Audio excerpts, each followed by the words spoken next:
Titusville Playhouse has brought shows like Les Mis and Mamma Mia to Brevard County. Using a mix of local talent and professional actors, the theater in downtown Titusville has become known across the county for its quality productions. Welcome to I Am Brevard. I'm Isadora Rangel. Today, I'm going to meet the man behind the success of the Playhouse, General Manager and Artistic Director Steven J. Heron. Heron has a larger-than-life personality and a passion for musical theater.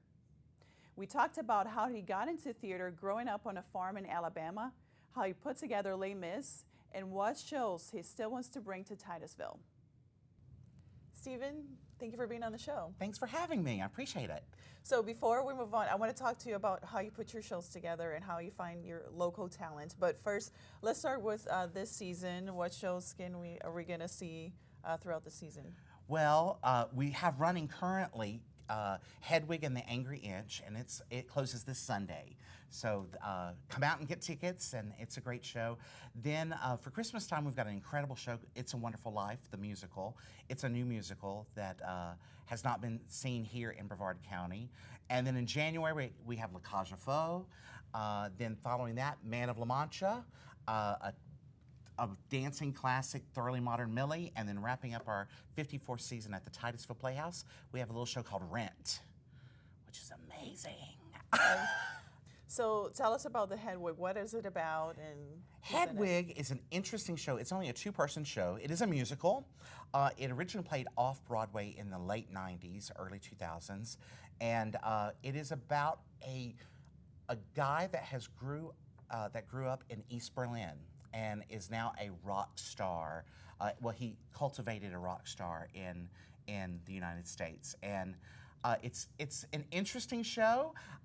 He is a transsexual, a transvestite, and he's actually gone through the change. So it is a very interesting show, and it's really a rock concert mixed with kind of a TED Talk, because it's about his life and his journey from East Berlin to here in the States. It's an interesting. That sounds very interesting. It is a great show. It's a fantastic show. And how do you choose these shows? I mean, obviously we have your usual suspects like Mamma Mia and Les Mis, but how do you choose all of your shows? How do you put them together? Well, I try to say there's a formula, but there is a formula, but first you gotta learn your demographic. When I started at the Titusville Playhouse, I came from the cruise ship industry, but before that I was running 2 dinner theaters in Colorado. And that's a different demographic, different patron than what we have here in Florida, obviously. And so my first year at the Playhouse, I was just learning what people wanted and what they were interested in. And you listen and you learn, and that's pretty much how you do it. You always want a family-friendly show. I like to push the limits a little bit.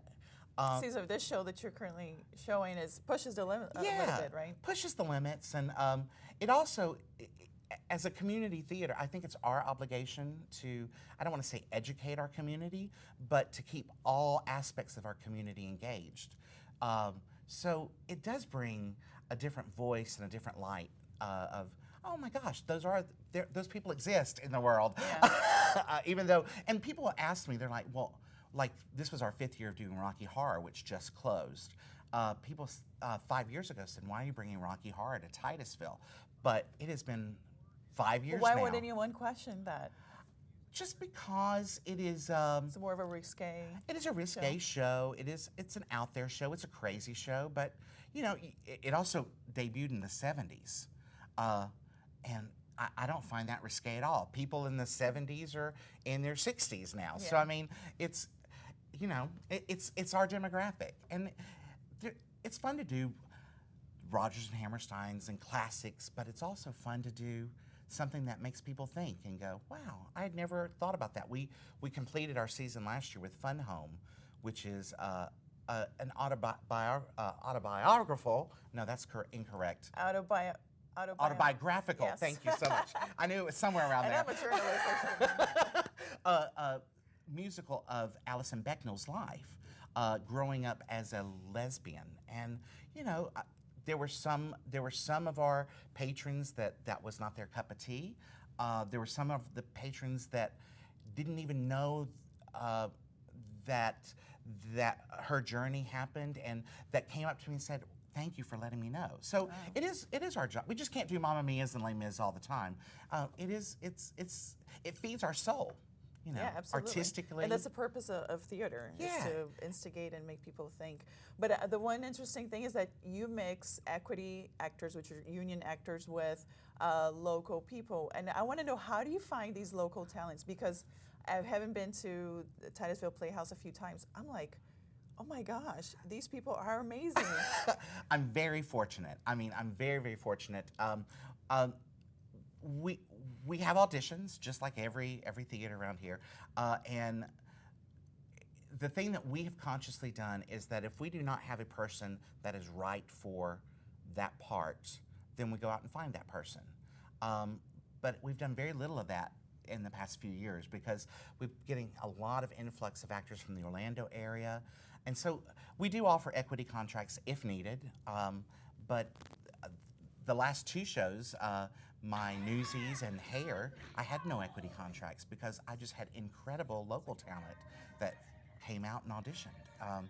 So there was no equity talent involved in either one of those shows. And a shout out to our broadcast director, Rob Lenders, who most recently played in Newsies. He was also in Mamma Mia, and he did great. And he's in It's a Wonderful Life coming up. Okay, good. He's playing the evil Mr. Potter. Pottersville and It's a Wonderful Life. Oh, I wouldn't say it's typecast, but...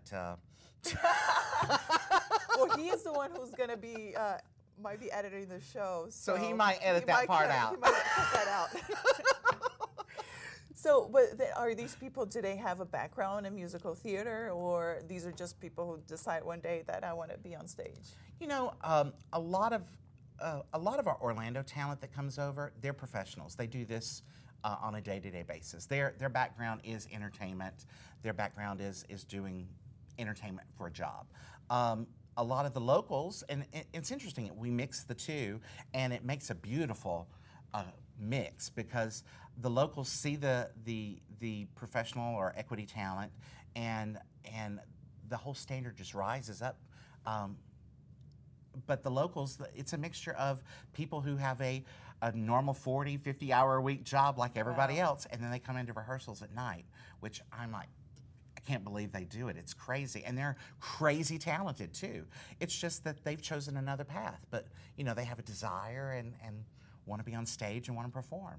Yeah, and it's a tough industry, I assume. But I want to talk about your background. You grew up in Alabama. I grew up in Alabama. How did you discover theater and musicals? Well, it's crazy how I discovered I went to Auburn University, and the very first day at Auburn, I was a trombone major because we didn't have music or theater, vocal music or theater in my high school because it's Alabama.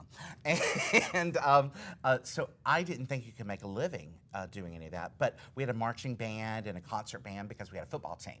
So I played instruments. And so my very first day at Auburn, I see a poster on the wall in the music building that says, auditions at the theater tonight for Rodgers and Hart Sing for Your Supper, which is a musical review of Rodgers and Hart music. And I took my Sandy Patty, she's a contemporary Christian artist.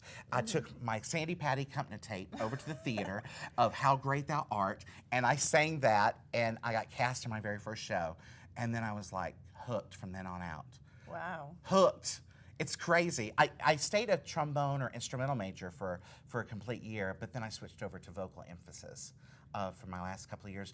And most colleges, I don't know how it is where you're from, but most colleges don't, the theater and the music department don't play well. Okay. Well, you know, because the music department's all classically trained. And so I would do summer semesters and summer quarters, just theater. I would do my music stuff all during the normal season, normal year, and then I would go year round and go to the summers and just absorb every theater class I could absorb because there wasn't a musical theater degree. And how was it? What part of Alabama did you grow up in? It's north central. It's about 30 miles north of Birmingham. I grew up on a small farm. I know, that's crazy. So you were growing up on a small farm and you like theater. I mean, did you feel like maybe a fish out of water at times? You know, I did not. It's crazy. I came from a very poor family. I mean, I didn't know I was poor until I got out because that's good. Then my family was so supportive, and my mother and father now I know sacrificed so much to give us everything that we needed or wanted.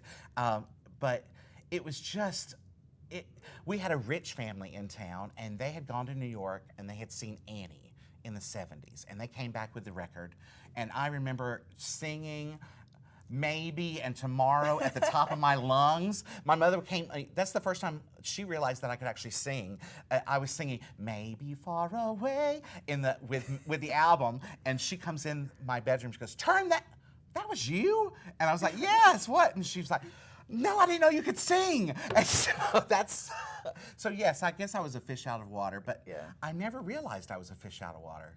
But then, and then you also worked on cruise ships as an entertainer and a performer. I did. Yes. How was that experience? And what exactly did you do on a cruise ship? I was a singer on ships. I was a production singer, so that meant I was part of the singers and dancers that are on the ship. In college, I worked as a singer and dancer at Six Flags Over Georgia, and so it's just the natural progression to go from a theme park to a cruise ship. And cruise ships pay lots of money, and so to feed my theater habit, I would go do a 6-month contract on cruise ships and hoard all that money, and then go do theater for as long as my bank account could afford it. I'll give you a perfect example. So you're producing your own? No, this was produced productions. I did cross over to the other side of the table where I helped produce the shows, but for the first 8-9 years, I was just a singer and traveled the world. I was very fortunate. In 2000, I did my last cruise ship contract as a singer, as a performer. And it took me to Antarctica, and I had been to every continent. Wow. And I said, okay, I can check that off my list. Now I want a dog, I want a house, I want some normalcy in my life. But it was so fun because cruise ships paid. I got off my last ship making like $1,200 a week. And I shouldn't say my last ship, but making that much money a week, and went and did my first off-Broadway show, legitimate, at the York Theater, a very well-known, reputable off-Broadway show, making $240 a week. So it was just like, wow, what do I do to feed this theater habit? Because unless you're really on a Broadway show, and that's a crapshoot no matter what you do, you never know how long you're going to be in a Broadway show. Unless you're on a Broadway show, living in New York City, you really can't support yourself in the theater community. And you lived in New York for a while, and I read that you decided to move after 9/11. I did, yeah. I was living in the city, and I continued to live in the city till 2003. But you know, the city lost some of its appeal and some of its my joy, I guess I should say. It just had a different feel and a different vibe. And what had happened was that a theater in Colorado had called me out in November, December of 2001, because when you become part of the union, you work for equity for insurance weeks, because you need X amount of weeks to have insurance. So I needed 4 more weeks for insurance that year. So went out to Colorado and was playing Nicely Nice and Guys and Dolls. And so they offered me a position as music director, then artistic director, and I just kind of made that switch over gradually, and it just seemed a natural progression for me. And what part of Colorado was it? Grand Junction, Colorado, which is on the western slope. Grand Junction is the only major city between Denver and Salt Lake City. Oh, so it's on the Utah-Colorado border. Beautiful area, beautiful, beautiful area. And that taught me so much, because, again, it was a professional dinner theater, or a for-profit dinner theater. So unless I sold tickets and did shows that brought people in, we didn't have paychecks. So I still carry that today. Well, that's not a bad skill to have, right? It isn't, no. And we sort of operate the Titusville Playhouse from that mantra. It is, we are driven by the enjoyment and the entertainment value. And actually, the cruise ships have also taught me that the experience, from the moment you buy a ticket to the moment the curtain falls, that whole experience should be positive, should be entertaining, it should be, it shouldn't be a hassle. And that makes it easy for you to come back and go, I love that. Yeah. And so from Colorado, how did you end up in Brevard County? Brevard County. Well, the producer I worked for on the cruise lines as a singer, his name was Peter Grater-Hune. He was located. He passed away in 2011, but his offices and rehearsal facility was located in Merritt Island and Cocoa. Okay. So since early '90s, I had been coming in to rehearse here in Brevard County, and rehearsing for months on end and exploring the area, and then flying out and joining ships. So in 2008, he offered me a position as creative director at the company. So I took that job, and it brought me back here to Brevard County. Wow, what an interesting. You've lived Crazy. an interesting life. And you guys did such an amazing job at the Playhouse. And what have been your favorite shows, or the ones that were the hardest to put together? Well, it's interesting. We just talked about, well, you and I off camera talked about Les Mis. Yeah, that's a tough one. It is a tough one. And, you know, I sort of say Les Mis is our turning point at the Titusville Playhouse. It was a point that we were the first theater to actually acquire the rights to do the show, which was a feather in our cap. It was our largest grossing show for many years. But what had happened was that we had been through many years of transition, about 3 years of transition, and we had just started our remodeling process, and we had just remodeled our stage. And so here we're doing Les Mis, and a lot of people came out to see if we were going to fall on our face. But we actually did it, and it was really well received, and it was really good. And we did it with a 27-piece orchestra. It was lush and it was incredible. And I really say that was our turning point, because then the equity and the more professional talent in Orlando, they started looking up and going, wow, I want to go do a show over at Titusville. And we then started having slowly a little more people coming over, and that started our.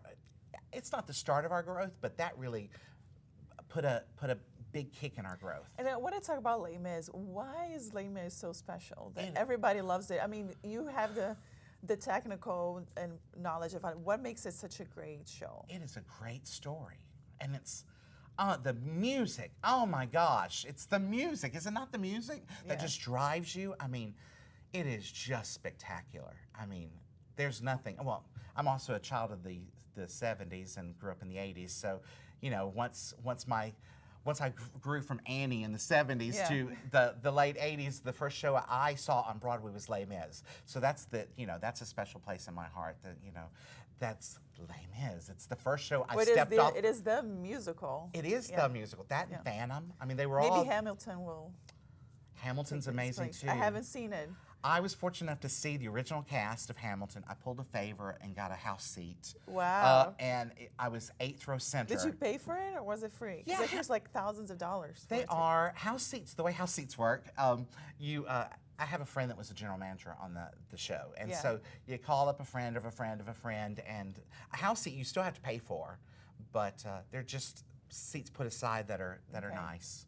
And I was just very fortunate to grab a house seat. And it was $400, I think, but I mean, it wasn't thousands of thousands. It was.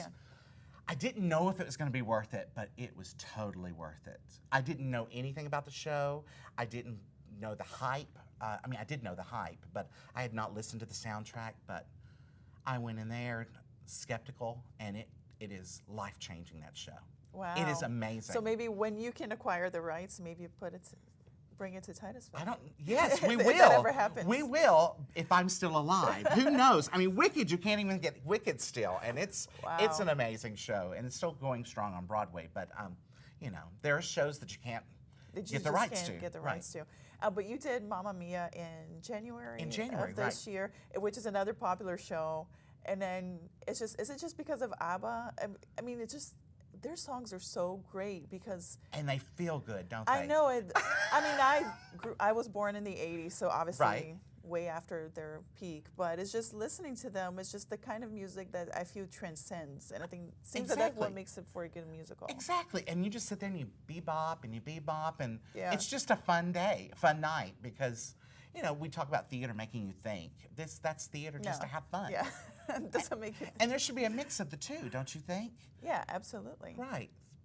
That's what makes theater art.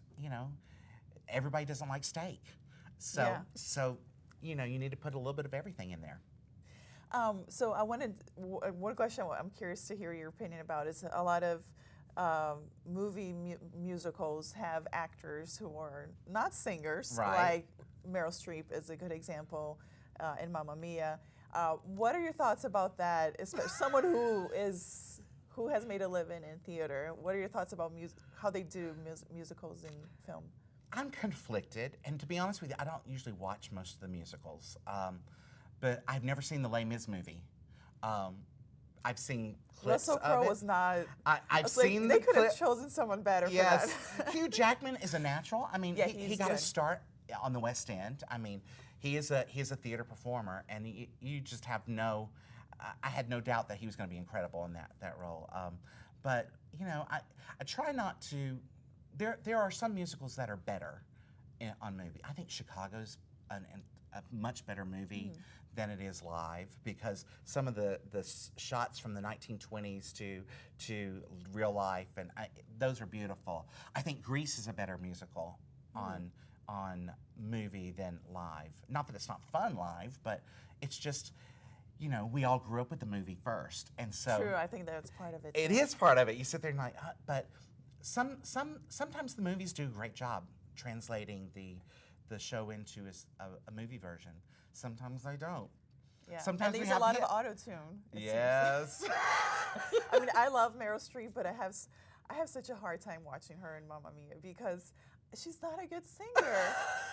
And like when she sings "The Winner Takes It All," which is my favorite song, Which it's is just like amazing song. But the lady, I forgot her name, the actress in your production, she was amazing. Meryl Pfeiffer. Yes, she was a Donna on the tour. She Yeah. was an understudy and played Donna several times on the national tour.